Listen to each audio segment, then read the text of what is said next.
Suscríbete a nuestro canal cliqueando en el botón rojo y en la campanita de activar todas las notificaciones para no perderte ninguno de nuestros programas e investigaciones exclusivas. Muy buenas Increíble. tardes, amigos. Hoy les traigo un invitado de lujo, un gran amigo mío al que yo además admiro, como todos saben, don Rubén Luengas, ejemplo de periodismo y de bonomía. ¿Cómo le va, Rubén? Muchísimas gracias por aceptar mi invitación. Al contrario, mi querido Nicolás, favor que me haces siempre de invitarme a tu espacio, a tu programa, acá desde la Ciudad de México, con muchísimo gusto y gracias siempre por tus palabras. Y listo para hablar de lo que pueda yo hablar contigo, que eres una verdadera eminencia juvenil. Me honran sus palabras, pero son elogios exagerados.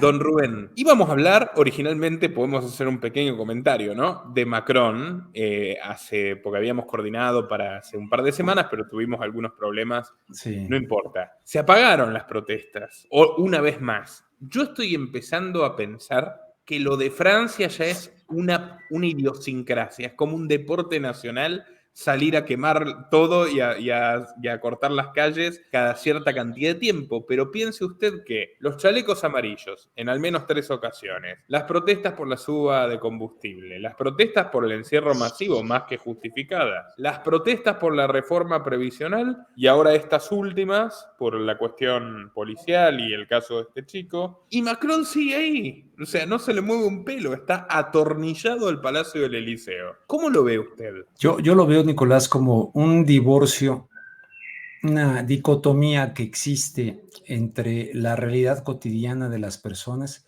y quienes llegan al poder.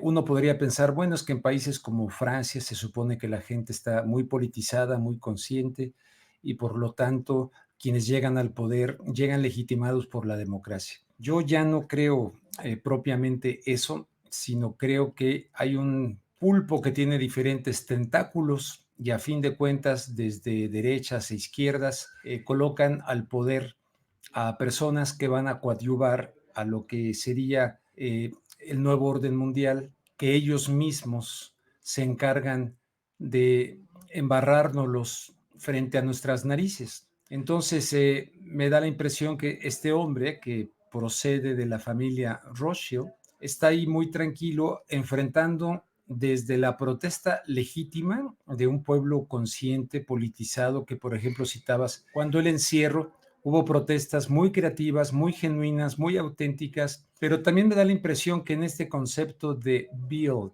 Back Better, que se ha dado a nivel mundial dentro del gran reseteo y del Foro Económico Mundial, esto de Build Back Better, construir mejor desde atrás, bueno, pero para construir hay que destruir, hay que deconstruir una serie de cuestiones. Y me da la impresión que algo así pudiera estar ocurriendo en Francia, no sin desestimar el problema de la migración a nivel mundial y del impacto que esto puede tener para la identidad de diferentes sociedades del mundo. Por ejemplo, la cultura judeo-cristiana y que en un momento dado se habla mucho acerca, de hecho ha habido quienes han venido advirtiendo sobre el advenimiento, por ejemplo, del Islam para venir penetrando e ir transformando una serie de sociedades que nada tiene que ver con la tolerancia religiosa y el respeto religioso. Yo particularmente tengo un gran amigo musulmán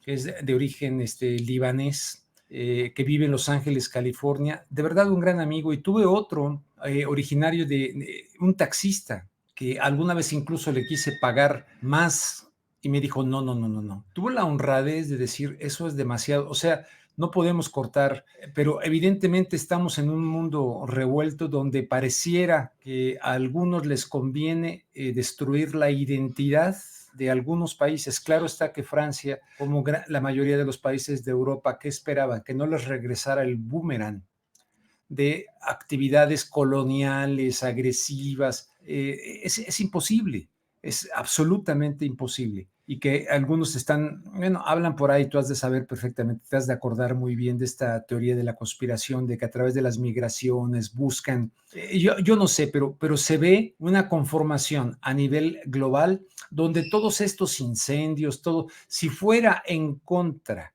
de aquellas personas que desde las sombras, aunque la gente crea que son teorías conspirativas, pero que desde las sombras, agazapados muchas veces en el anonimato, explotan a la mayoría de los seres humanos o conforman el comportamiento de la mayoría de los seres humanos para mantenerse ellos en el privilegio piramidal.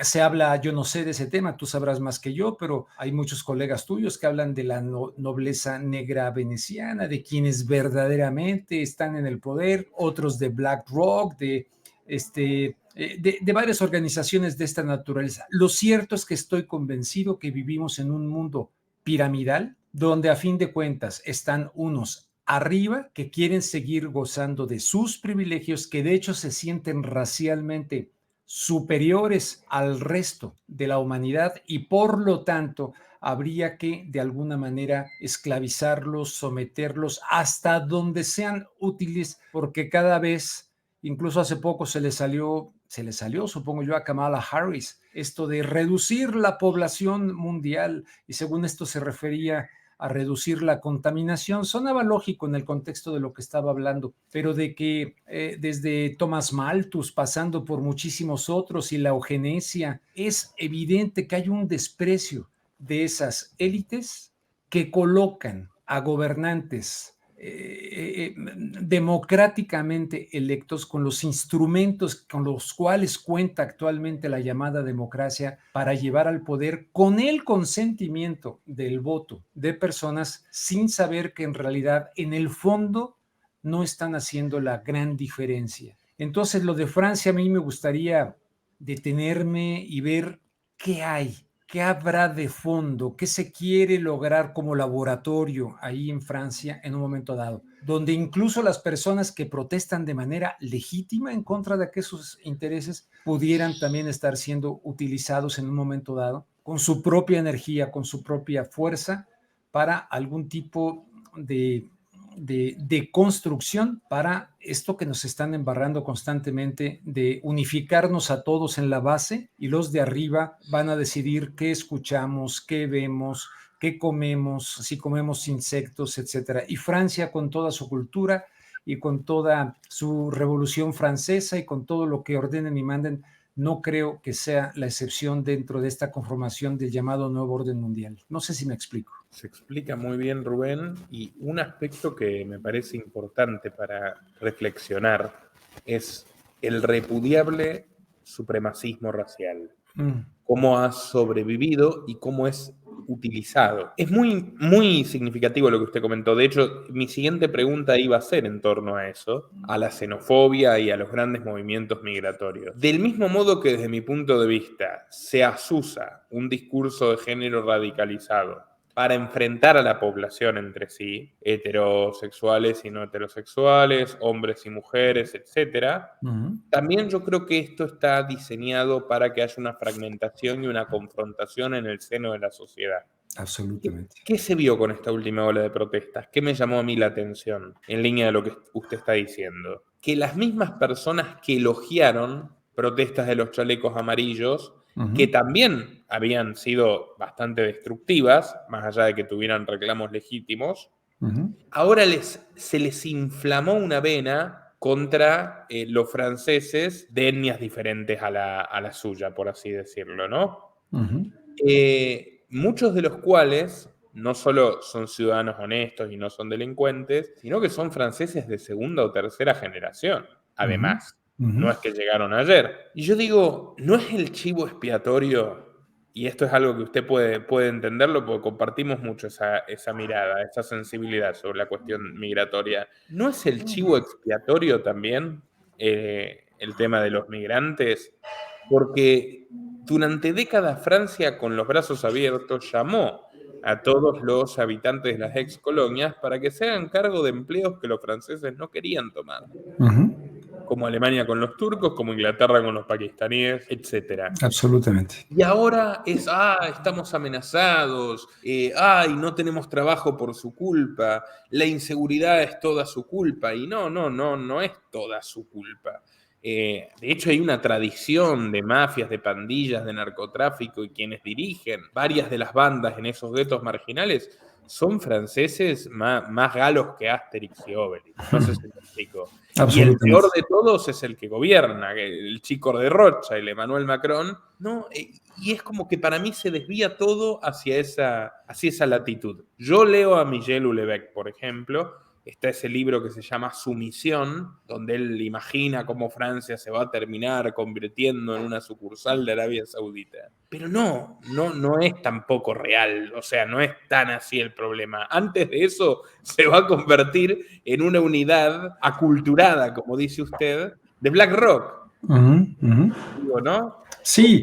¿Cómo lo lee usted a este Bueno, tema? me hace recordar este libro de Samuel Huntington, Crash of Civilizations, ¿no? El choque de civilizaciones, que no, me llama muchísimo la atención, que fue publicado de manera muy conveniente, en un buen timing, como dirían en inglés, de cara a los atentados terroristas del 11 de septiembre, donde evidentemente este amigo que te mencionaba y muchas otras personas empezaron a ser perseguidas, atacadas, que fueron chivos expiatorios, sin duda, a pesar de algunas voces decentes que decían, cuidado, no podemos estigmatizar a toda esta comunidad, pero definitivamente así ocurrió. Yo viví de manera muy directa este tipo, hice reportajes de esa naturaleza, dándole voz a las diferentes comunidades musulmanas que estaban siendo etiquetadas como sinónimo de terroristas.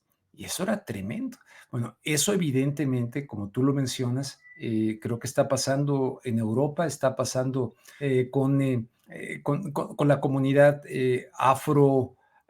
africana, que busca evidentemente llegar a Europa y cruzando, por ejemplo, allá en Melilla para llegar a España y tal. Y si bien es cierto, existen personas que aceptan muy bien el fenómeno, existen otros que están absolutamente en esta cuestión de que nos van a destruir invadiéndonos con inmigrantes. El caso de los mexicanos, de los salvadoreños, centroamericanos, el mismo caso, mucha gente allá, Nicolás, en los Estados Unidos, con ese prejuicio, sin entender siquiera, porque los medios de comunicación les ocultan eso a las audiencias estadounidenses, les ocultan los golpes de Estado, el apoyo a dictaduras, el quitar y derrocar a presidentes democráticamente electos, que con una idea u otra, por ejemplo, Chile, ¿no? Yo no voy a decir que simpatizo con Allende en todo, pero tenía cosas interesantes Salvador Allende, creo yo. Entonces, derrocado el 11 de septiembre de 1973 por el señor Nixon y tal, bueno, más o menos eso trascendió. Pero, por ejemplo, Mel Zelaya, el presidente de Honduras, la mayoría de los estadounidenses, tú les preguntas y no saben ni quién fue Mel Zelaya y quién apoyó el golpe de Estado que lo llevaron casi en pijama hacia Costa Rica por haber planteado una serie de cuestiones que estaban más afiliadas un poco a la corriente chavista, buscando una nueva constitución y convocar a un referéndum.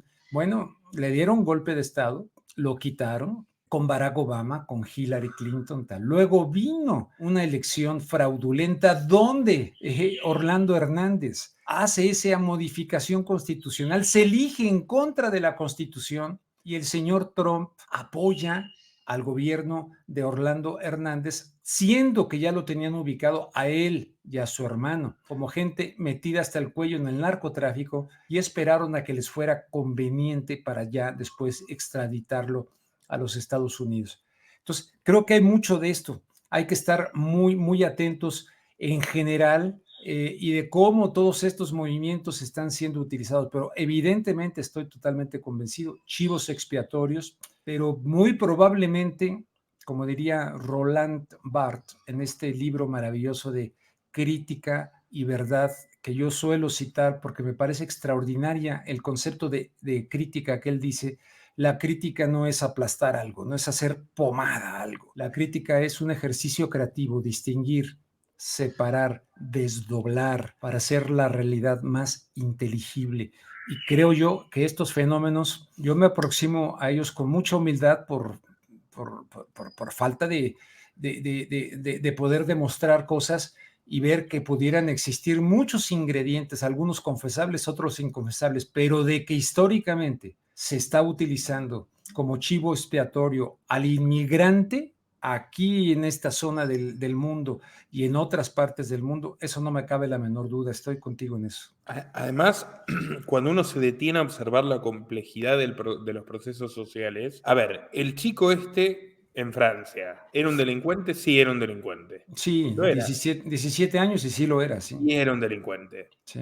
Ahora, por ejemplo, en España, yo tengo estadísticas. El discurso que usa la derecha, o una buena parte de la derecha, es la mayoría de los delincuentes son de otras culturas. No es cierto. O sea, las estadísticas lo refutan. En otros lugares de Europa tal vez pueda ser. En España no. En California, o sea, es muy llamativo porque en California se han legalizado los robos. ¿Usted sabía eso? Por determinados importes. O sea, se ha despenalizado los robos pequeños y ahora se le ha prohibido añadidamente a los dueños de las tiendas defenderse de ciertos atracos. Con lo cual es insólito. Todo esto está enmarcado en una política donde Soros financia a los fiscales, etc. Bueno, el festival de delitos que se ha generado, la mayoría absoluta es gente de allí, local, hijos, nietos y bisnietos de californianos. No es un problema de los hispanos. No. De hecho, la comunidad hispana es de las más perjudicadas por esto. Sí. Y además los inmigrantes, en la gran mayoría, se cuidan muchísimo de cometer cualquier error, cualquier problema, tratan de hacer la mejor letra posible y se comportan incluso mejor que en sus países. Y usted lo sabe, que usted ha vivido ahí, le ha hablado a millones de latinos de la comunidad que hay en Estados Unidos, y todos los que nos miran lo saben también. Ahora, eso por un lado. O sea, el delito es el delito. Yo estoy de acuerdo de, bueno, sí, el que delinque y se provoque, lo expulsen, estoy totalmente de acuerdo. Y también que castiguen al que delinque y nació ahí, y me parece que no debería haber diferencia entre nativos e inmigrantes. Dejando eso de lado, lo que usted comentaba, la injerencia de Estados Unidos en Centroamérica. Podríamos escribir 5 libros. Hemos hablado largo y tendido con usted, la United Fruit Company. Yo incluso hice un documental yendo hacia lo contraintuitivo, el rol de los Rockefeller apoyando la instalación de la dictadura castrista, porque se habían cansado de Batista. Sí, o sea, absolutamente. Lo presentaban a Fidel como el hombre del año en Time y lo llevaban en avión a Nueva York y él con una camiseta que decía I love New York. Bueno, y reunido con los Rockefeller en Estados Unidos, luego reunido en Cuba varios años después. Los Rockefeller y si nos vamos más para atrás, y que tú sabes mucho de eso, el apoyo que Wall Street brindó a protagonistas de la Revolución Rusa. Por supuesto, pero todo lo que ha sido en América Latina, a verlo, Allende y los chilenos que me siguen lo van a decir masivamente, estaba cometiendo una serie de excesos, habían aparecido guerrillas que el gobierno alentaba, por más que no ejecutaba los crímenes, los permitía, pero ¿qué pusieron a Pinochet? Un asesino. No pusieron a un demócrata para reemplazarlo. A Zelaya, con inspiración chavista, lo corren y ¿qué ponen? A un narco. O sea, no es que implantan precisamente a alguien que reparta rositas. Exacto. Ahora, todos nuestros países depredados, mire usted, México lo sabemos muy bien, con la prohibición de las drogas, la guerra contra las drogas, cientos de miles de muertos, más muertos a estas alturas en México de los que hubo en Irak. Sí, es brutal, es brutal. Es brutal. ¿Y qué? ¿Y que la gente no se va a ir? Sí, de hecho, hasta el objetivo es que la gente se vaya. Eso es lo que tiene que entender el estadounidense o el francés. En el caso del estadounidense, tiene que entender que las medidas que han tomado uno tras otro los gobiernos, tanto demócratas como republicanos, en el exterior, conducen a, como bien sabe Guadalupe, que es experta en esto, a aniquilar regiones enteras, depredar sus recursos y expulsar a la población local porque es un estorbo. Bueno, la población local a algún lado se va a ir y naturalmente va a ir a buscar el sitio donde puedan ganarse la vida mejor para su familia.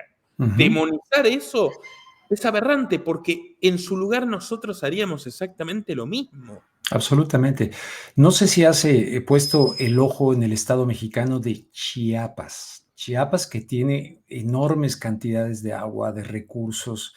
En fin, Chiapas es riquísimo. Ahí donde lanzó su movimiento el entonces subcomandante Marcos, ¿no? Supuestamente obedeciendo a las comunidades indígenas. Ahora mismo, fíjate, después de aquel 1 de enero de 1994, que me tocó a mí inmediatamente ir a cubrir aquello y que me tocó ver indígenas con tiro de gracia en el mercado de Ocosingo y ingresar ahí con una serie de periodistas muy fuerte. Bueno, en este momento, no sé si esté llegando las noticias a nivel internacional, pero hay una violencia brutal en el estado de Chiapas, gobernado por Morena, el partido oficial en México de Andrés Manuel López Obrador. El gobernador de Chiapas es cuñado del candidato o precandidato a la presidencia, que es muy amigo de López Obrador, que fue gobernador de Tabasco y que fue secretario de Gobernación, Adán Augusto López. Bueno, hay una violencia tremenda, tremenda, que no se está reportando ni siquiera dentro del país. Y cuando ha habido un periodista que va y que ha investigado estos temas, se llama Ernesto Ledesma, y que ha tenido la oportunidad de ir ahí y va a la mañanera, van varias veces que le pregunta el presidente, dice, es crimen organizado, es crimen organizado. ¿Qué está ocurriendo?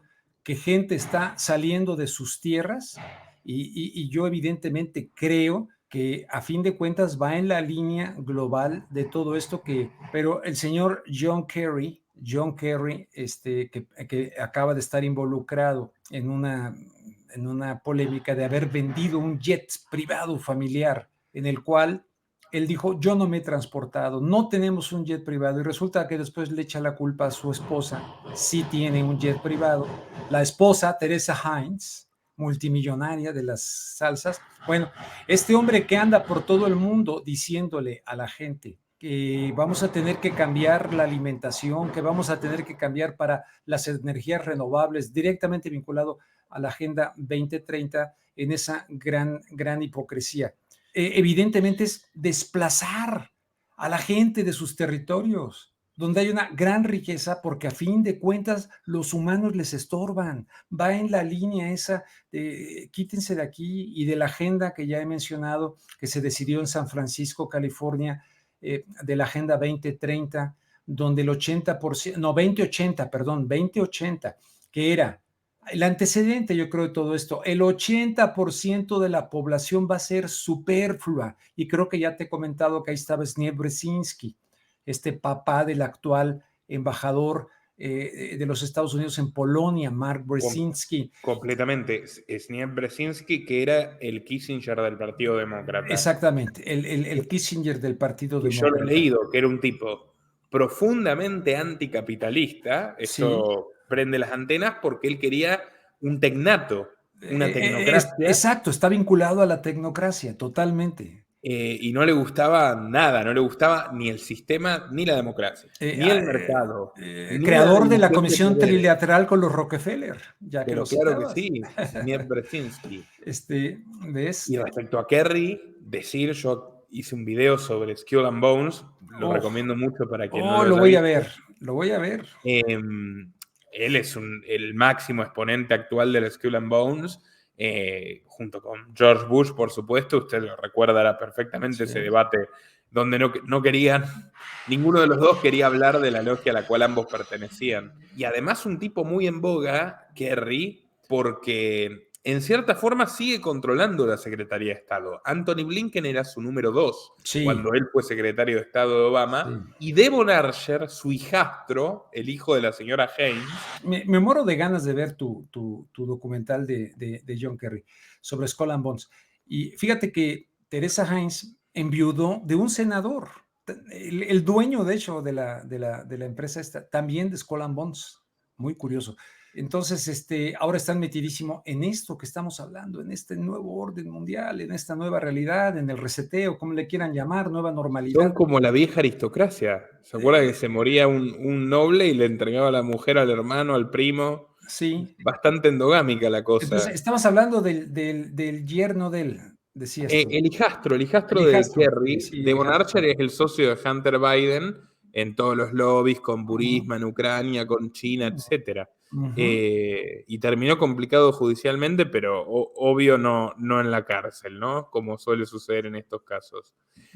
Ahora, lo que decíamos de los territorios depredados, yo le debo al público, tal vez en algún momento tengo que hacerlo, una radiografía de lo que es la África actual, porque sigue siendo un escenario de grandes luchas imperialistas. Totalmente. Los chinos tienen un sistema brutal, que es, ellos construyen infraestructura, se las quedan, le cobran a la población por usarlas, se quedan con las tierras aledañas, son peores que los ingleses con sus ferrocarriles en el siglo XIX. Pero también están los europeos nunca se terminaron de ir. Hay que comprender un poco eso, ¿no? Estados Unidos obligó a Inglaterra y a Francia a descolonizar como condición para apoyarlos en la Segunda Guerra Mundial. Eso es un hecho histórico.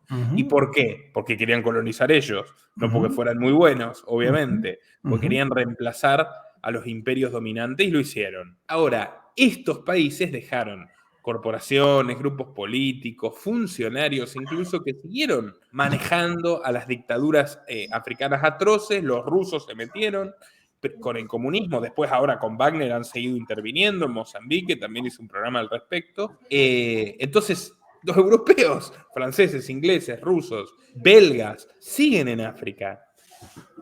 A ver, ¿usted leyó El jardinero fiel que escribió el exespía británico John le Carré? No lo leí, no. Bueno, es un libro que le recomiendo muchísimo, porque además le Carré es un gran escritor, Sí. el mejor del género de espionaje que hay vivo. Si es que sigue vivo, creo que sigue vivo, debe tener como 95 años.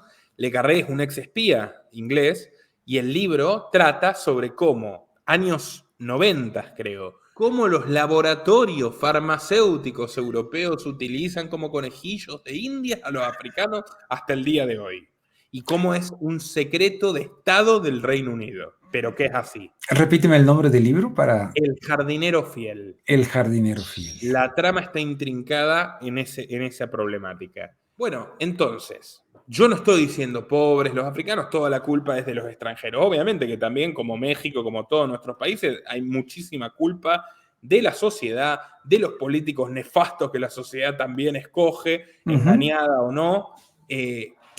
Pero no seamos naivos. O sea, son lugares que han sido destruidos. África no tiene límites políticos que emanan de su historia y su cultura. Tiene límites políticos que derivan del imperialismo de un siglo y medio atroz de saqueo y de destrucción, donde todavía siguen presentes potencias extranjeras. Entonces la gente no se va porque quiere ir a molestar a otro lugar.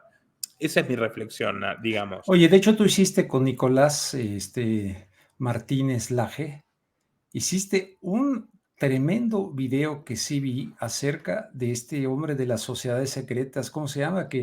Y los negocios en África, todo, espeluznante ese video. Cecil Rhodes. Cecil sí, Rhodes. Señor. Sí, un caballero bastante perturbado, metido en todas las logias posibles hasta que se decida crear la suya propia. Sí. Muy influenciado por la Sociedad Fabiana. Sí. ¿Sabe por qué la Sociedad Fabiana se llama Sociedad Fabiana? Lo leí hace poco y fíjate que no lo retuve. Lo leí porque me metí con cierta curiosidad, pero de manera un poquito rápida. No recuerdo. La Sociedad Fabiana, que tenía como propósito conseguir el socialismo por las vías de la evolución y no de la revolución. Exacto. Y además con un concepto hiperelitista. Definitivamente no podemos esperar que la plebe o el vulgo se dé cuenta de las virtudes de nuestro ideario, así que lo tenemos que llevar adelante nosotros. Poco a poquito. Toman el nombre del general romano Fabio, sí, que básicamente lo que hizo fue pasear a los cartagineses Aníbal Barca cientos de kilómetros, algo que también está en Sun Tzu, en el arte de la guerra, ¿no? Muy inteligentemente, combatir lo menos posible y agotar y extenuar a su ejército, mareándolo y moviéndolo por territorio adverso para debilitarlo. Y Fabio fue el único que le pudo ganar batallas decisivas a los cartagineses en las guerras púnicas. Por eso ellos, con esta idea, nosotros vamos a marear a los demás, vamos a engañar a los demás, vamos a extenuar a los demás y cuando ya estén agotados, ¡pum!, vamos implantando nuestros proyectos. Y eso es la Sociedad Fabiana. Bueno, Rawls, muy influenciado por la Sociedad Fabiana, después quiso crear su propia organización de las becas Rawls para crear el establishment angloamericano, pero fue un salvaje asesino brutal con Exacto. los africanos, Con gobernador los delegado, africanos. Uh-huh. ideólogo del primer apartheid, que es en Rhodesia, su país. Uh-huh. O sea, Sí. le dan un territorio para su propiedad, literalmente. Como el Congo era propiedad personal de Leopoldo de Bélgica, Rhodesia, que es Zimbabue y Zambia, eran propiedad suya. Entonces, desconocer todo eso, o sea, si a nosotros nos pasa eso hoy, ¿qué vamos a hacer? ¿Huir? ¿Y a dónde vamos a huir? ¿A donde podamos mantenernos vivos? Pero fíjate que en este contexto algo de lo que a mí a veces no solamente me preocupa, en verdad me angustia a veces, es esta colonización de las conciencias y hasta de las almas, te podría yo decir así, donde empiezas a ver cómo con gran facilidad, tengo una sobrina que se enoja que utilice el concepto masas, ¿no? Lo ve como ofensivo, pero pues, no sé, la revolución, digo, la rebelión de las masas, qué sé yo. Bueno, masas que están verdaderamente atrapadas en esa colonización de las conciencias, en esa colonización incluso hasta del gusto estético. Yo le digo a la gente, a ver, analiza por qué te gusta lo que te gusta y por qué no te gusta lo que no te gusta. ¿Realmente tú elegiste tu gusto estético en lo artístico, en lo musical, etcétera? ¿O es parte de un proceso que de alguna manera también te ha sido impuesto? México, como lo es Argentina, son países que tienen una enorme tradición cultural a nivel de música. Si tú te vas a diferentes regiones mexicanas, encuentras sonidos que incluso hay jóvenes mexicanos que actualmente no solamente no conocen, sino que se exponen a ellos y yo creo que los despreciarían profundamente. No los podrían ni siquiera procesar estéticamente hablando. ¿Qué quiero decir con todo esto? Esta colonización de las conciencias es esta guerra, dicen que de cuarta generación, otros de quinta generación, no sé de qué sea, pero donde está la biopolítica, donde está este bombardeo, donde ya está lleno de Edward Bernays, de gente dedicada absolutamente a esa propaganda, a ese bombardear al ser humano, como está ocurriendo ahorita, Nicolás, a nivel de la cuestión transexual y estos queens, siempre se me olvida, caray, ¿cómo se llaman? ¿Cómo va creciendo, pero ante la Drag mirada queens. exactamente, les drag queens, todo este tipo de cuestiones y poniendo en jaque, a mí ya me están queriendo colocar como si fuera homófobo, no, no, no lo soy, lo he expresado.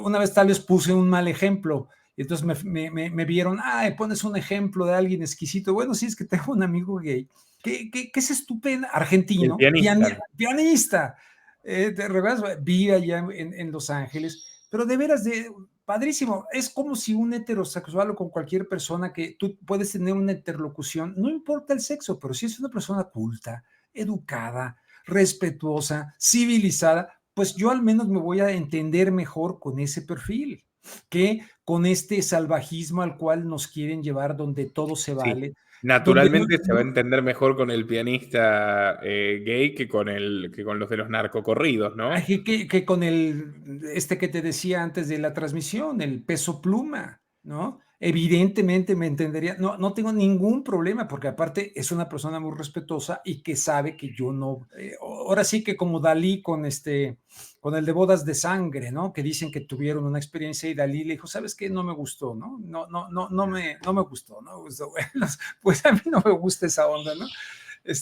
Pero respeto, pero eso es una cosa y otra, la agenda, ¿verdad? Que nos quieren meter en la garganta, incrustar en la garganta para que termines aceptándola y si no, eres alguien que está en contra de lo moderno, eres un conservador. Bueno, esa colonización de la conciencia y que la gente, y yo sé que la gente que a ti te sigue está muy consciente, pero yo creo que es el punto de gran coincidencia entre muchos de nosotros. Hace poco entrevisté a Miklos Lucas, ¿no? Me pareció de veras brillante. Tengo mis diferencias con Miklos y él me preguntó, tengo entendido que eres de izquierda. Bueno, depende que sea la izquierda, porque si la izquierda es que ahora tengamos que luchar por este tipo de agendas y no la que verdaderamente me preocupa, que es el respeto al trabajo humano, a la dignidad humana, a la superación humana, a transformar. No, no, porque ahora yo veo muchos de izquierda que si la pobreza no existiera, los inventan, porque gracias a los pobres, ellos llegan a estos puestos de dirección.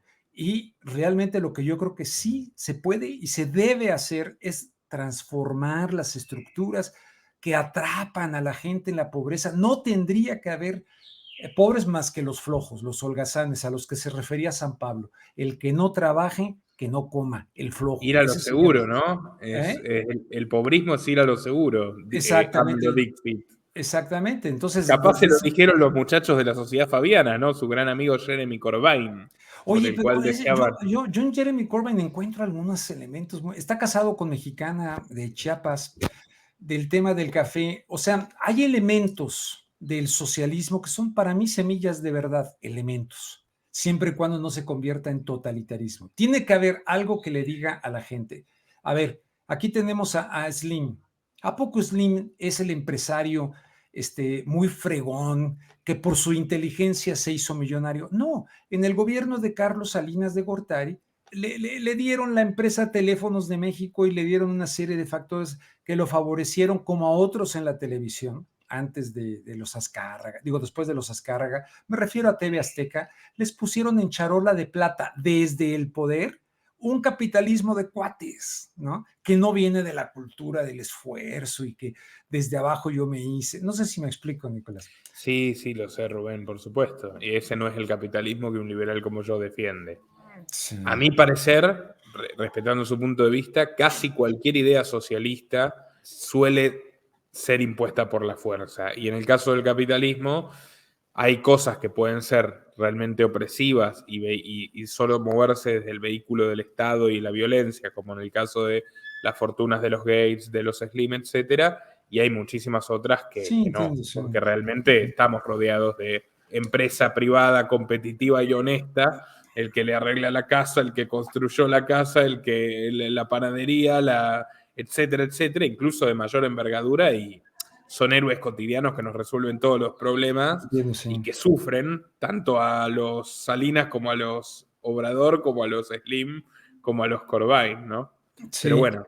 sí, pero te digo, esa colonización, ese manipuleo, y ahora algo que Volvamos a la cultura, que es el tema que usted está... volvemos a la cultura. Yo ya te platiqué una vez, si la gente no lo vio, que trabajé en la Orquesta Filarmónica de la Ciudad de México y en el ámbito de la cultura, y que he visto cómo, por ejemplo, en una cárcel, el maestro Fernando Lozano llevando a la orquesta el bolero de Ravel dentro de una cárcel e iba a comunidades marginadas y de repente nunca se me olvidó aquella anécdota de un preso llorando ante el bolero de Ravel. Había terminado el bolero de Ravel, además con Antero Chávez, un músico que era un actor a la hora de tocar los platillos, y al final el bolero de Ravel, que tiene un volumen, termina con un volumen orquestal maravilloso, y veo un preso llorando. Y yo soy muy curioso, entonces me acerqué y él me expresaba que obviamente no sabía ni que era Ravel ni nada. Dice, me hizo pensar en mi libertad, en la libertad. Entonces, esas emociones que están inscritas en el corazón de las personas, pero que requieren el estímulo, pueden cambiar. Y en cambio aquí, no sé en tu país, pero aquí nos tienen con el narcocorrido. Escucho fiestas, incluso aquí donde tienes tu casa, y de repente a lo lejos digo, ¿cómo puede esa gente estar escuchando aquello? Eso todo va conforme a lo que puede. No sé cómo anda el tango en la Argentina. ¿Será? ¿Está entre la juventud ahí o está en decadencia? No lo sé. No, está... Yo creo que el tango retrocede, pero a la larga es como que reaparece y la gente va adquiriendo el hábito con la edad. Un extraordinario amigo mío, que es el principal referente del género metal pesado en español, Ricardo Iorio, un hombre de extraordinarios valores humanos y culturales. Fíjese, le estoy diciendo, es el padre del metal pesado en español prácticamente, sí, y ha hecho mucho esfuerzo por rescatar joyas del tango y demás. Y también en apoyo de tangueros poco conocidos a los que ha ayudado bastante a a promocionar. Juan Batuone, uno que falleció hace poco y son prácticamente desconocidos por la infinita mayoría de los argentinos, pero hacen cosas extraordinarias. O sea, no se limitan a interpretar lo del pasado, sino que trabajan también y crean. También Calamaro, que es un rockero argentino, ha hecho un esfuerzo por revitalizar o por recordar algunas grandes joyas del tango. Pero en general, mire esto, nosotros tenemos la peculiaridad, que yo la valoro muchísimo, no soy para nada nacionalista ni chauvinista, pero creo que lo mejor que ha dado la Argentina es Borges y un par de literatos más y el rock argentino. Es el único país latinoamericano que tiene un acervo impresionante en materia de rock nacional, y a nivel de ingleses, australianos y norteamericanos, pero ya no es eso lo que escucha la gente. La gente escucha mayoritariamente la porquería cacofónica del reggaetón, del trap, de Daddy Yankee, que le hice un video, de Daddy Yankee no, también, pero de Bad Bunny. Tú hiciste un video, sí, No, buenísimo. sí, que Sí. el video yo Sí. no lo podía creer, no daba crédito. O sea, cuando uno a veces se entusiasma descubriendo esas cosas, Rubén. O sea, que el capitán chavista que lo echan de Venezuela y que se termina coaligando con la Open Society para crear un regatonero progre, increíble, pero es así, o sea, es así, está ahí la historia. Jiménez Dan, ¿no? El cerebro detrás de este personaje cuasi analfabeto. Es terrible. Y además, en Argentina existe un fenómeno que igual yo creo que ya está de salida, parecido al narcocorrido, que es la cumbia villera. Exaltan el robo, la delincuencia. Es una cosa abominable. Eso es intencional, en mi opinión. Es ingeniería Claro que sí. social. Quieren mantener a las masas administrando su ignorancia e incluso a veces hasta la estupidez. Y permítame un comentario final, ¿no?, sobre esto.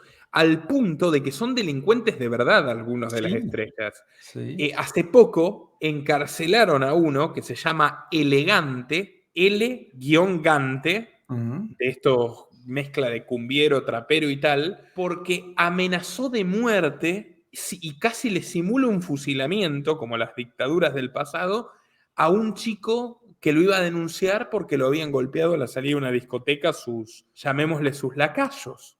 Y lo pasó en una camioneta convenciéndolo de que lo iban a fusilar y lo iban a enterrar en un campo. Y ahora está preso, Elegante. Un tipo promocionado por Alberto Fernández, promocionado por el gobierno.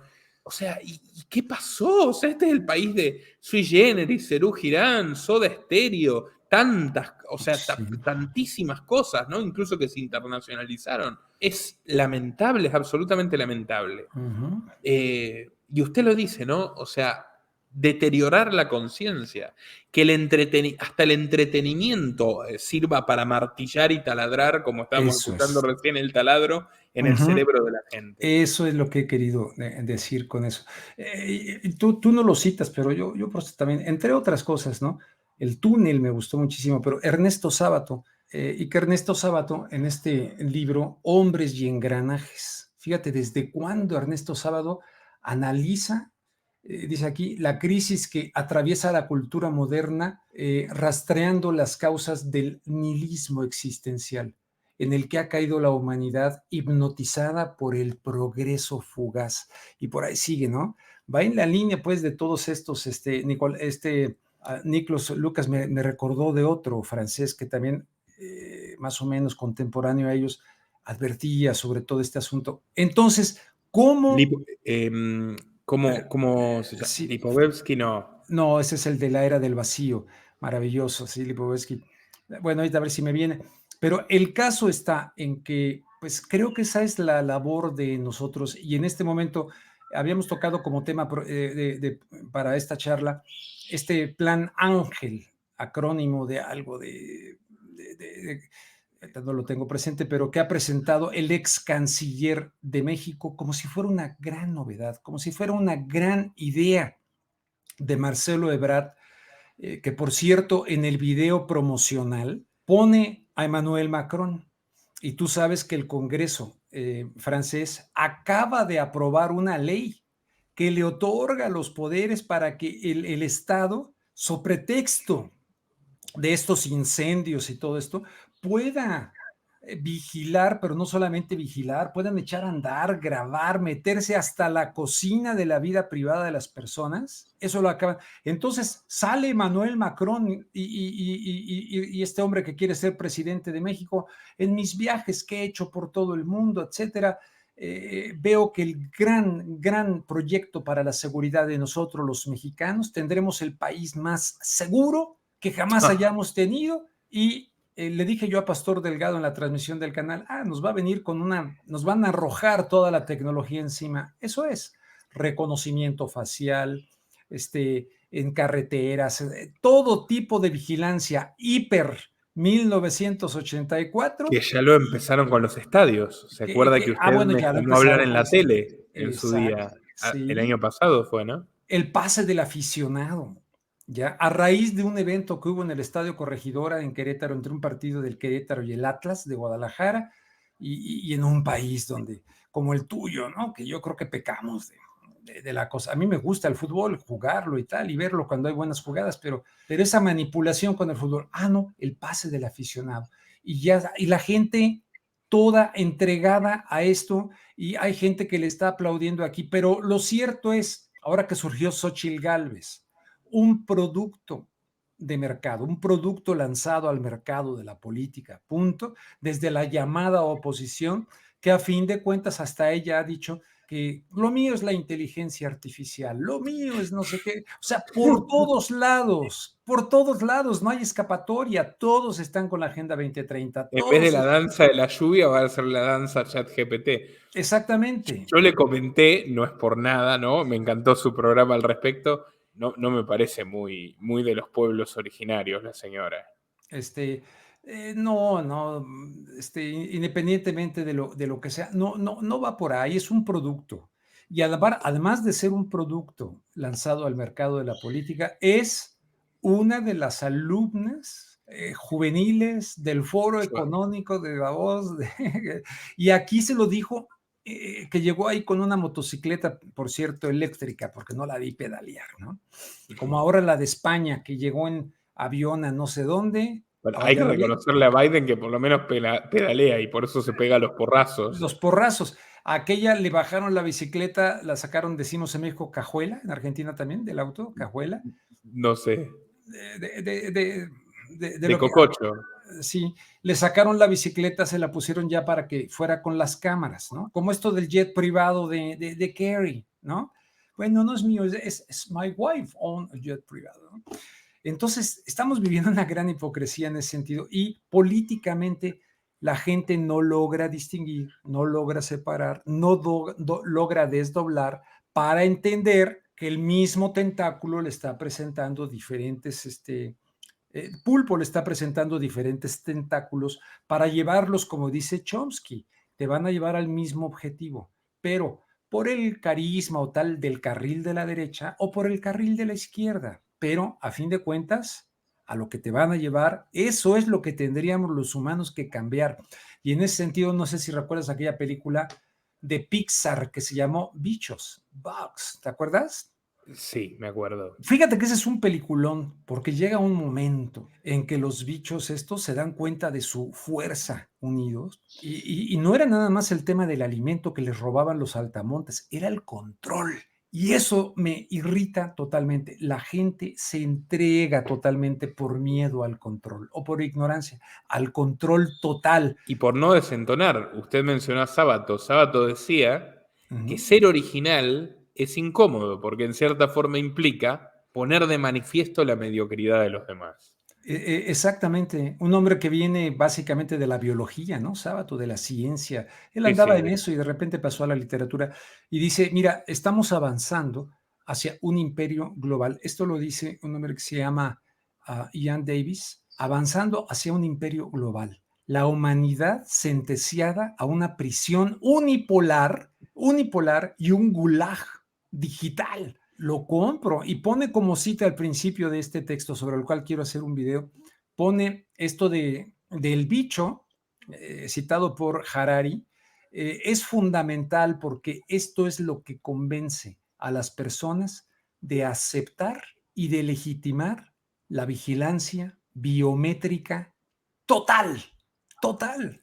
Bueno, y a Ian Davis, que era un trabajador de la salud, le gusta mucho a Nicolás Martínez Laje. A mí Ah, ok. me interesa porque también echa por tierra esa visión que tiene el discurso multipolar, que por El ejemplo discurso levanta multipolar. China o que Sí, levanta el Kremlin. Y en realidad exacto. no, en realidad son las distintas formas de vender lo mismo, que es lo que tratamos habitualmente con los noticieros, decir, bueno, miren, esta medida en Estados Unidos está igual o más avanzada en China, igual o más avanzada en Rusia, igual o Exacto. más avanzada en Israel.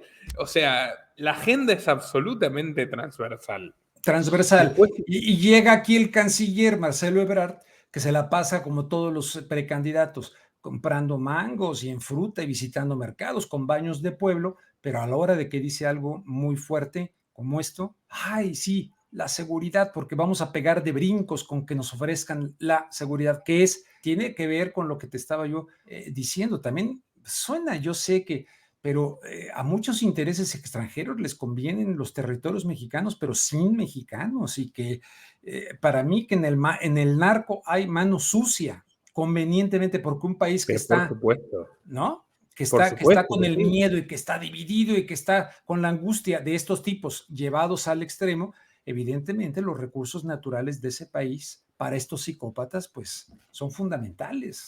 Pero claro, y además, ¿quién inventó esto? ¿Quién fue el que inventó esto? ¿Quién quitó las drogas que estuvieron durante décadas y siglos en farmacias y herbolarios y sin generar ningún gran problema ni de salud pública ni de Rockefeller. violencia? ¿Quién las convirtió en un producto? Ellos, con la Sí. DEA, con apoyo de los soviéticos, por Uh-huh. eso consiguieron la Convención de Sustancias Psicoactivas de la ONU de 1969 y la de 1971, que le Uh-huh. permitió a Nixon emprender la guerra mundial contra las drogas. Una guerra hecha para nunca ganarse, porque el negocio es la guerra en sí. Uh-huh.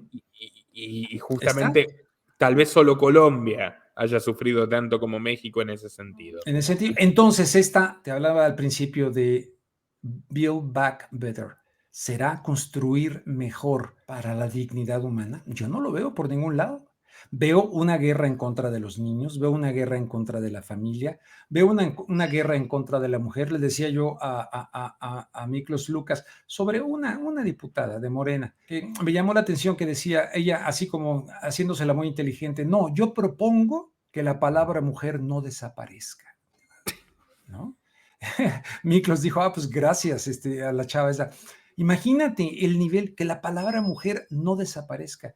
En la Gran Bretaña, en contra de la maternidad. O sea, vemos absolutamente una guerra en contra. No estoy diciendo que no tengamos que cambiar cosas. No digo que en la familia no tengamos familias disfuncionales donde muchas veces hubiera sido mejor tal vez no estar en esas familias, pero también hay familias donde se han nutrido seres humanos que han servido para... Entonces, si estás desconectado, sin asideros, sin anclajes, sin abrazarte, sin verte, sin tocarte, sin convivencia, sin redes sociales redes sociales, te voy a contactar con un grupo que te admira, por cierto, muchísimo. Ellos casi todos viven en Cuernavaca, Morelos. Y de hecho les dije que a ver si empujamos para traerte a México a que des una plática, que desde hace mucho te lo dije, se pusieron muy entusiastas, te admiran mucho. Y cada uno está ahí dando la batalla y cuestionando de ver cómo me voy a defender de todo esto. Y están buscando alternativa en los alimentos, están buscando alternativa en la medicina. Yo creo que tenemos que dar una resistencia, pero si no decodificamos cómo se está comportando el poder, es muy difícil que podamos resistir ante lo que ignoramos, ¿no? Bueno, definitivamente, definitivamente, don Rubén. Y bueno, nosotros damos la batalla día a día, No, pues día a día tratando y de tú de manera tremenda y todo hasta que, oye, ¿qué pasó con tu canal? ¿Todo bien? ¿Normal? todo en orden por ahora, toco madera, como se dice aquí, todo bien por el momento. Una pregunta que quería hacerle, ¿supo algo de este tema de la polémica de la película Sound of Freedom? Sí, no he logrado profundizar porque anduve con asuntos también personales, pero evidentemente que sí, el tema es apasionante, el tema es real, el tema evidentemente, aunque no haya aparecido en los grandes medios de comunicación, es desgarrador y es una de las cuestiones tremendas que están ocurriendo en la humanidad. Sin embargo, a ver, yo ya con esto de quién es quién y que de repente aparecen, en este caso el actor mexicano, ¿no? Verástegui, Eduardo Verástegui. Tú sabes que yo soy creyente, o sea, trato, ¿no? Pero desconfío muchísimo de aquellos que rezan públicamente y ante las cámaras. Y estaba Jorge Ramos entrevistando a Eduardo Verástegui y de repente Jorge le dice, pues mira, yo soy, pero a pesar le dijo que era una gran persona y todo, bueno, yo sé ciertas cosas, pero en fin, una gran persona, en fin, y se pone, el otro le dice, bueno, yo no soy ateo, soy agnóstico. Y el otro interrumpe la cosa, pierde el contacto y ante las cámaras, Dios mío, no sé qué, y se pone a rezar por Jorge Ramos. Y yo, hombre, don ganas de recordarle algo que está en el Evangelio según Mateo. Mira, cuando oras, enciérrate, que no te vean, no hagas show, ¿no? Métete, hay que hacer exégesis aquí. No es nada más encerrarte, es interiorizar ante ti, pero sin hacer show, sin hacer espectáculos. Ahora, me han criticado mucho por hacer esa observación, pero no he visto la película, me dicen, un paisano tuyo médico comentó en Twitter que le hace una apología a la Organización de las Naciones Unidas. No, ¿No? no. Yo la vi a la película, ¿Ya no. la viste? Apología no. Bueno, no la he visto. Ojo, vi lo mismo que usted y voy un paso más allá. Hice un video sobre la historia real en la cual se inspira, levantando algunos interrogantes que me parece que merecen ser reflexionados sobre Tim Ballard, el ex agente de la CIA que ahora comanda esta organización de rescate de niños. Sí. Porque tiene luces evidentes que está negando la prensa progre y que se delata negándolas y boicoteándolo, tiene luces clarísimas y tiene sombras que no son insoslayables, que también hay que sopesar. Hice un video que se llama La verdadera historia detrás de Song of Freedom para cobrar magnitud de lo que hay detrás, ¿no? También es verdad que los ayuda Slim Domit, o sea, Slim Junior, con muy poco dinero, o sea, hay que tratar de poner la cosa en su justa dimensión. Los ayuda Slim Junior, bueno, puede encender una alarma. Pero tampoco puso mucho, puso unas monedas, el presupuesto de la película es mínimo. Y lo importante es, para mí... ¿Es buena la película, en tu opinión? Es muy buena la película. Para tener bajo presupuesto, la tengo que ver. Es bastante buena. No es una joya del séptimo arte, pero es una buena película. Pero denuncia una realidad, ¿no? Eso sí. Denuncia una realidad, tiene una muy buena interpretación y tiene algunos pequeños guiños. Es muy moderada, esa es la verdad. No va a haber uno ahí a las elites y tal, pero bueno, ya sin siquiera poner esa realidad de las elites, lo da a entender en cierta forma y por eso le dan con un hacha los medios. Pero hay algunos pequeños guiños, como por ejemplo una escena donde dicen, un policía colombiano le ofrece chip, no sé si me entiende Rubén. Sí. Y que los puedan rastrear. Sí, y entonces ahí mi esposa me hablaba, a mí me da la impresión, me dijo ella, le dije que me habías preguntado de la película, no la he visto, cara. Dice, me da la impresión, ella es muy intuitiva, dice que después de esto va a ser la excusa que se va a utilizar para rastrear a los niños y ponerles el chip. No crea, porque la escena es bastante, o sea, de hecho dice, ¿qué? Entonces es verdad que nos pueden meter chips y rastrearnos, le dice y es como que queda ahí, hay un silencio incómodo. Muy pequeñas cositas ahí, ¿no? Pero como que da la idea de que... ¿Cómo la viste? ¿En cines? ¿Allá llegó en cines? ¿O? No, la vi, digamos que vi una van premier por internet. Ok. Se la arrimo, ¿eh? Se la arrimo para que la pueda ver. Pero el mensaje me pareció muy poderoso, muy importante, sin dejar de lado que también veo que Verástegui quiere su carrera política, que seguramente lo apoyará el Yunque, pero creo que en el caso del arte hay que separar a la obra del creador.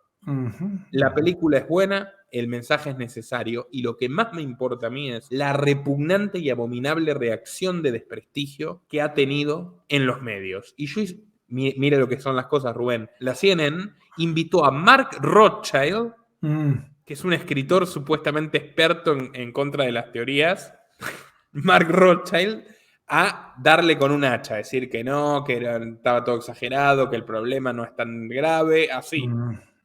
3 semanas antes, un productor general de la CNN, incluyendo ese programa, fue sentenciado por, esto es un hecho, levantado por AP, por Associated Press. 3 semanas antes de ese programa contra la película, donde sacaron a Mark Rothschild hablando mal de la película, nada más estrenarse, 3 semanas antes condenaron a un productor de la CNN por tratar de crear una red interestatal de comercio de menores y por haber intimado con una niña de 9 y una niña de 11. Hice un programa de, si quieres se lo envío. Sí, por favor. Insólito. Y la revista Rolling Stone directamente dijo que la película estaba hecha para ancianos con gusanos cerebrales. Con ese nivel de violencia, el título, Wow. para una película pensada para papás con gusanos cerebrales. Y abajo decía boomers, o sea, estigmatización por edad también.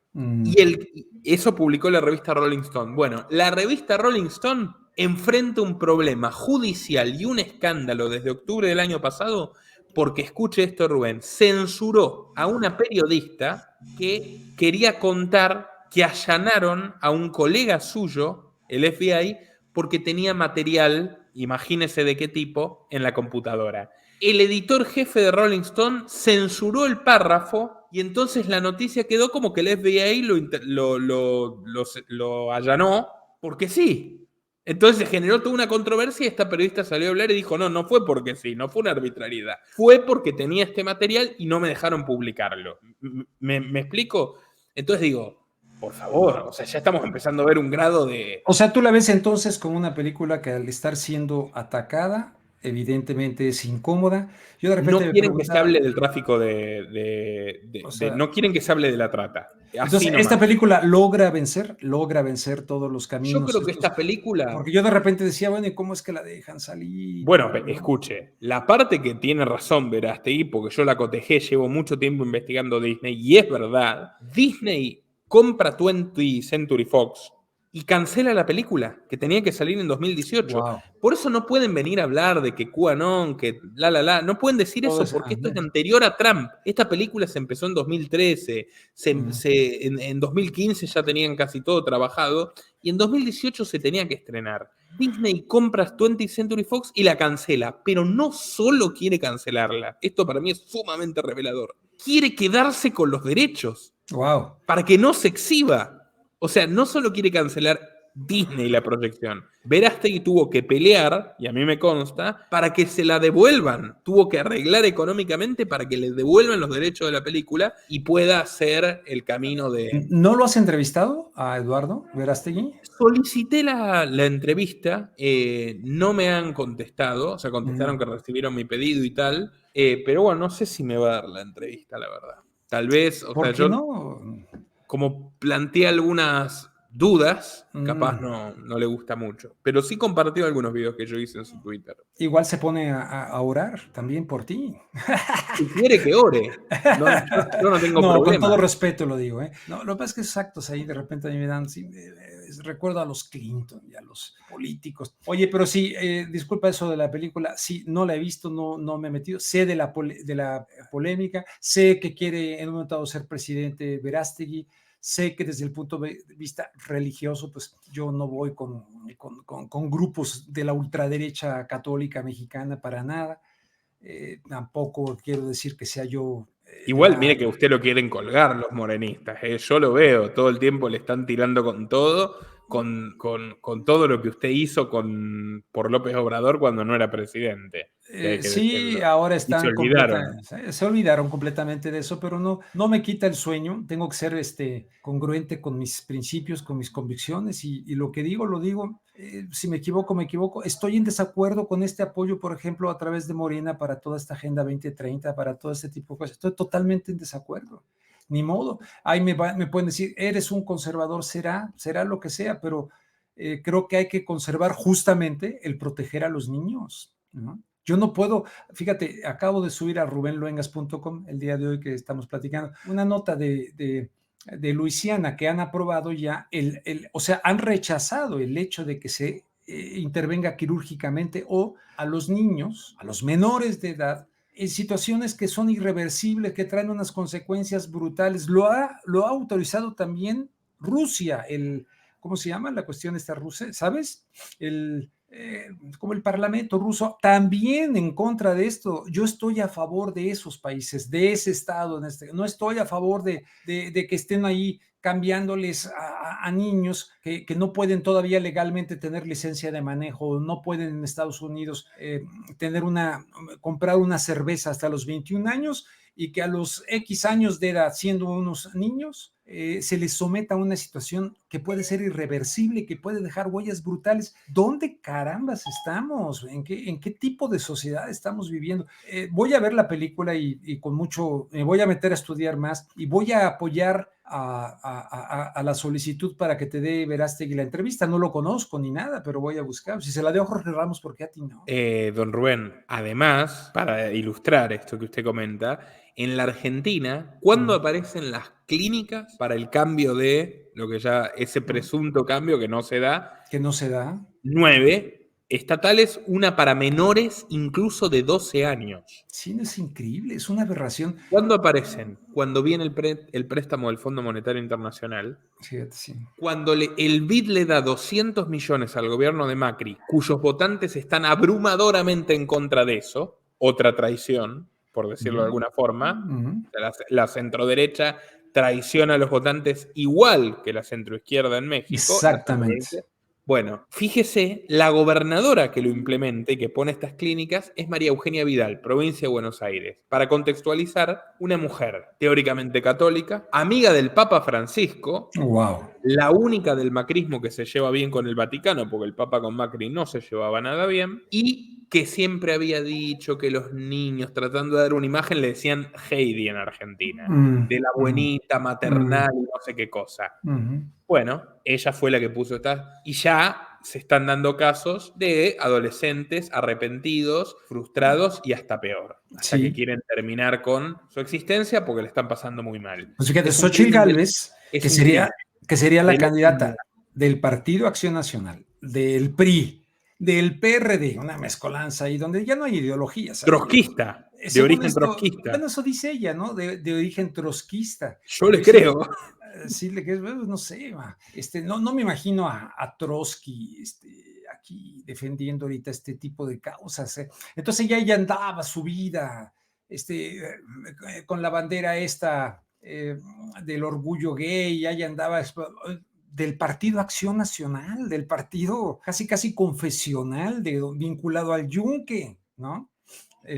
Hay gente valiosa en ese partido, pero yo digo, a ver, ¿dónde demonios? Ahí sí le doy la razón al otro Laje, Agustín, donde dice, a ver, no tenga vergüenza de ser derecha si son derecha, a ver, ¿por qué no defienden los valores? No, hay una mezcolanza de todo donde estamos, no sé, ante la muerte de las ideologías, no lo sé, pero están defendiendo esto todos los que aspiran a gobernar a México, todos y todas, bueno, y no lo digo por el lenguaje sino porque hay mujeres. No. Detesto el lenguaje inclusivo, lo detesto por falso. El dialecto excluyente. El dialecto excluyente es una barbaridad. Bueno, todos están metidos en la misma onda, en la misma canasta. Al único que he podido entrevistar es a Gerardo Fernández Noroña, que por lo menos le pregunté de la Agenda 2030, dijo, no, ya hay que cambiar muchas cosas, en fin, pero luego se empezó a enojar cuando le puse cosas ahí de López Obrador, que para mí es una gran contradicción de lo que se supone que él defendía cuando era candidato. Ahí está la oportunidad de Verástegui, el PAN traicionando los valores ontológicos de su base de votantes, por eso sacó un video que dice el PAN ha muerto, mencionando esto, sí. Y la candidatura de Xóchitl. Y le tira redura a Xóchitl también, sí, ciertamente. Así que ahí está su oportunidad. Yo, como usted sabe, soy ácrata, anarquista directamente, así que me va a ver tirándole a todos los partidos en cuestión, pero la oportunidad, analizándolo objetivamente, ahí está la oportunidad de un movimiento de nueva derecha, llamémosle, en México. Por eso, ahora Verástegui va a ir a exponer la película al club de golf de Trump, lo cual lamento. ¿Por qué lamento? Es que ahí está la cosa de Trump también. Porque se termina politizando algo que no nació politizado. Entonces va a alimentar a las críticas progres a la película. Es una lástima. Pero bueno. Recordemos que López Obrador ha elogiado a Trump, que López Obrador casi se presenta como amigo de Trump, que López Sí, Obrador hace poco y Trump dijo, ha contestado con abrumadora sinceridad diciendo nunca había alguien arrodillarse tan rápido. se refería a Marcelo Ebrard, fíjate, curiosamente, Sí. más que a López Obrador se refería a Marcelo Ebrard, pero yo no puedo entender cómo hablan así, incluso habla de que lo quieren sacar todas estas cosas que están empezando en contra de Trump legales. Él ha dicho, lo que pasa está que no quieren que aparezca en la boleta electoral. Pero aparezca quien aparezca, por favor, no me presenten a Trump como el salvador de la humanidad, no lo es. No. No lo es de ninguna manera. No, no lo es. Y de hecho le cuento una cosa.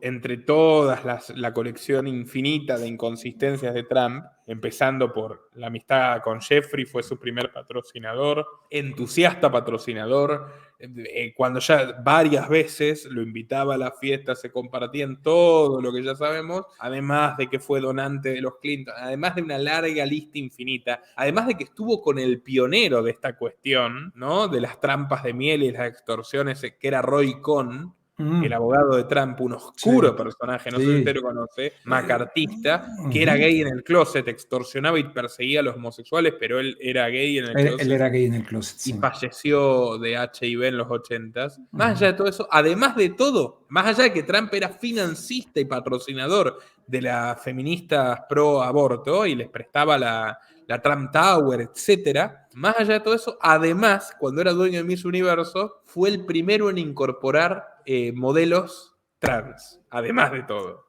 O sea, fue un pionero en eso, en esa materia. A mí me causa gracia porque yo le creo a Verástegui, su fe, le creo. Ojalá que ya con esto no me van a dar nunca la entrevista con este programa que hemos hecho, pero bueno, no No, importa. sí te la van a dar. Pero Y en un momento dado, si yo también la solicito, les digo que la hagamos juntos. para mí sería un placer, pero si no, ya bastante contento estoy con poder hablar con usted. que me soporta pese a ser liberal. No. Veo que cuando él me preguntó, Miklos, ¿eres de izquierda? Ya no sé, o sea, pero no me siento de esa derecha troglodita de ninguna Usted es manera, ¿no? usted. Pero bueno, lo que Sí, quiero decir, yo le creo a Verástegui los rezos, a Trump no. sí, Permítanme decirle a Trump no, porque conozco su trayectoria. Lo cual no sí, lo exime de alguna virtud o lo que fuere, pero no. sí.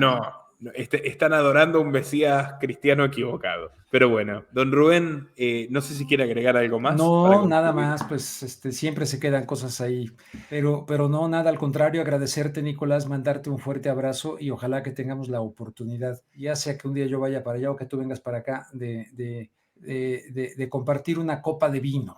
Sí, ¿tú eres vinero? O sea, ¿te gusta el vino? Sí, me Sí, gusta o el sea, vino. ¿qué marca recomiendas tú de la Argentina que sea relación calidad-precio? Y me gusta la bodega Catena Zapata, Oh, esa es buenísima, Catena, sí. pero no soy un gran enólogo, así que soy partidario del Malbec. Del En Malbec. general, podríamos probar el de la bodega de los Rothschild, debe ser bueno, presumo. Hay que vivir, hay que invitar a la gente a vivir, a resistir y evidentemente no podemos solos, hay que hacer grupos de resistencia. A mí me encantó que me invitaran recientemente a este grupo que te digo que te admiran, a Miklos Lucas también, y a los que siempre ya quieren poner etiquetas, pues que me pongan la que sea, porque lo que digo siempre cuando me hacen favor de invitarme a charlar, pues digo lo que pienso y buscando arrojar un poquito, ahí sí, desde el punto de vista incluso evangélico, del evangelio me refiero. Sean luz y sal de la tierra. Yo creo que hace falta poner luz en esa tierra, hace falta poner un poquito de sabor en la vida de muchísimas personas y hace falta buscar concientizar a otras personas que en los pequeños detalles, en realidad, están siguiendo a los grandes poderosos que hacen mal. Hay personas a nivel de vecinos inclusive que no se puede creer. Entonces creo que ahí es donde hay que trabajar mucho a tu alcance, de quien tienes a tu alcance, para buscar no adoctrinar, no que piensen como uno, sino concientizar de esta guerra que está en contra de la humanidad. Yo sí la creo que hay una guerra en contra de la humanidad tal como la hemos conocido. Y no para bien, no para mejorar, sino para peor. Y nos encontrarán en la misma trinchera, don Rubén. Exactamente, Que usted Nicolás. conoce, ya no voy a repetirle al público porque cada entrevista lo recuerdo, pero que Sí, yo lo sigo usted desde mi más tierna infancia, 10 sí, años sí, tenía de los 10 cuando años empecé a ya, sí. escuchar sus cosas en Telemundo. Sí. Oye, escribe un libro de todo lo que... Escribe un libro, también date tiempo de eso. Le mando un gran abrazo, invito a compartir en todas sus redes a todos aquí y bueno, ya nos veremos pronto. Claro que sí, Nicolás, fuerte abrazo. Nuestro trabajo depende de tu apoyo. Para que siga siendo posible, realiza tu donativo desde tan solo $2 por mes a través de Patreon, en los links que están en la descripción o en el comentario destacado. También podés hacerlo a través de la opción Unirte de YouTube y si estás en Argentina, con el medio de tu preferencia a través de Mercado Pago.